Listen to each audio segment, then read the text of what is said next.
Present by Devika films Ikauna बाजार।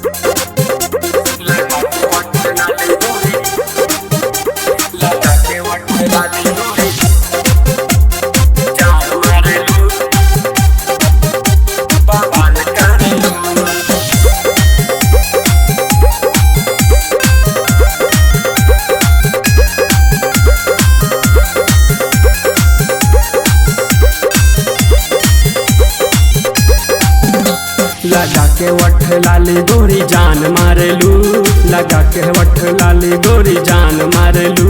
कहे रहिया में ऐसे तू बवाल करेलू, लगा के वठ लाली गोरी जान मारेलू, लगा के वठ लाली गोरी जान मारेलू। कहे रहिया में ऐसे तू बवाल करेलू।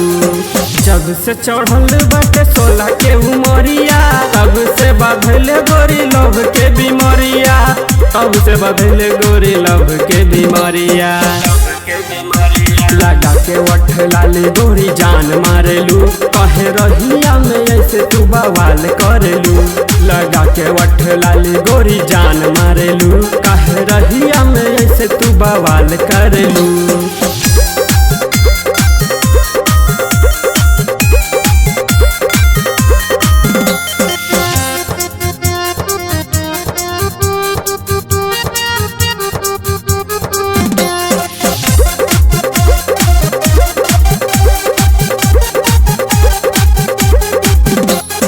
गोरी तोहर जो बना है छल छल छल के, धोरी है के नीचे से पसीना छल छल के। देखी तोहर देहिया के गोरे गोरे रानी, चुमे के मान हमर खूबे गोरे रानी। बोला ऐसे कहे गोरी तू ड्रेस पहनलू, लगा के वठ लाली गोरी जान मारेलू, लगा के वठ लाली गोरी जान मारेलू। कहे रहिया में ऐसे तू बवाल करेलू, लगा के वठ लाली गोरी जान मारेलू। कहे रहिया में ऐसे तू बवाल करेलू।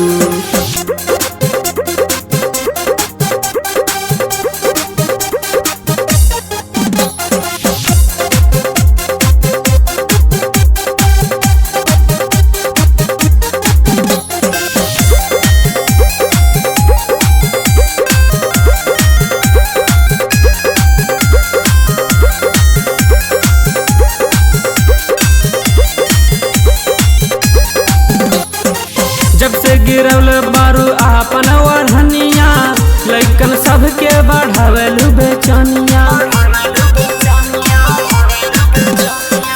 परवीना प्रेमी के देहलू निशानिया, संजय से मिलके अभी आयलू ये रानिया। कहे सबके जवानी अपन दान करलू, लगा के वठ लाली गोरी जान मारेलू, लगा के वठ लाली गोरी जान मारेलू। कहे रहिया में ऐसे तू बवाल करेलू, लगा के वठ लाली गोरी जान मारेलू। कहे रहिया में ऐसे तू बवाल करेलू।